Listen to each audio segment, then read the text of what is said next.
Have you ever wondered about how to set a color palette for your whole house or your whole apartment? Well, I got this question, so I thought I would share some examples. I'm going to show you 3 examples of this being done well, so you can see why it works. And then if you stay to the end, I'm going to show you an example of one that is not done quite so well, and you'll be able to see it doesn't work. The one thing you're going to notice about these homes where the color palette works is that there's colors that are drawn from one room to the next. In this house, what I love about it is they didn't use any colors on the walls, but the color palette still looks really intentional. In the living room, they've got a really rusty color coming from the floor, but they've used pink as an accent color. But they've got a lot of really warm neutrals in the room.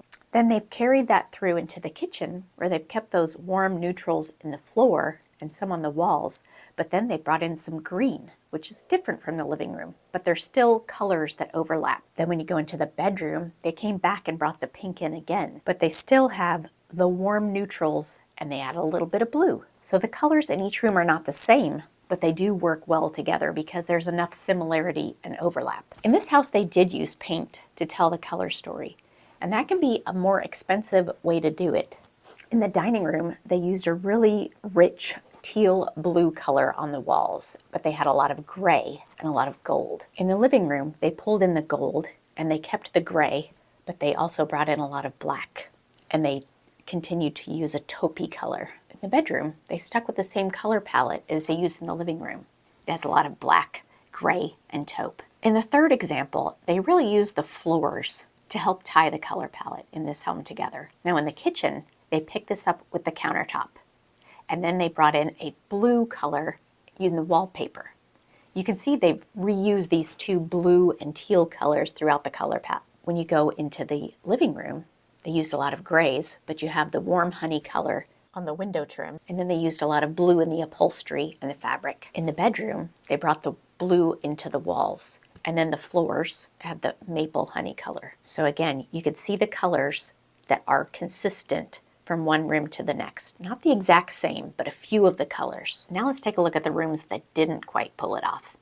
In this first one, you can see it is an open concept room. In the entryway and dining area, it's a lot of blue and brown. But then when you walk into the hallway, you immediately change to a different color palette, even though they're connected, and it is pink and green. And then when you continue on further down the hall into the living room, it's gray. It doesn't look like they were intentional about using the colors from one room to the next. In the second example, they've used in the living room brown and red in the drapes, and then the sofa and the upholstery is gray and blue. There's not an overwhelming color palette. Then when you look through to the dining room, it's almost all neutrals that are gray. What doesn't work in these last 2 examples is they didn't choose any colors that carry from one room to the next. And they broke the most important rule, which is they didn't use any intention with their color. What I really like to do to set a color palette for a whole house is the same thing I like to do for one room. I like to stick it on a mood board so I can see if the colors go together. I hope you'll take the time to use a mood board when you're putting together your whole home house color. And if you want a tutorial on how to do that, check out my next video.